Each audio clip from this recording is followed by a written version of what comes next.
Magandang araw mga kaibigan. Magkapet pandasal muna po tayo. Ito po si Father Nono. Mga kaibigan, sa Lunes pa po ang araw ng mga puso, ang Valentine's Day. Pero kahit ngayon po ay pulang-pula na ang ating kapaligiran. Talaga naman pong love is in the air.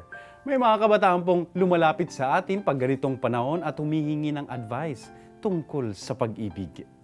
May mga paborito po akong quotations mula sa pamosong pambatang aklat ni Anton de Saint-Exupéry. Yun pong The Little Prince. Yan po ang mga advice ko sa kabataan ngayon. Una, sabi niya po sa The Little Prince, "It is only with the heart that one can see rightly.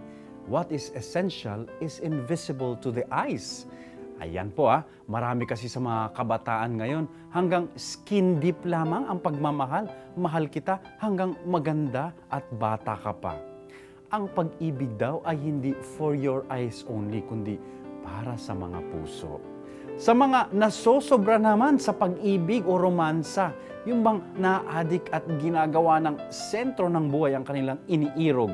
Payo po ng prinsipe, love does not consist in gazing at each other, but in looking outward together in the same direction. Ibig sabihin, kailangan nyo pa ring mabuhay sa totoong mundo. Finally, paano nga ba natin matatagpuan ang tunay na pag-ibig? Sabi po ng prinsipe, true love begins when nothing is looked for in return. Amen.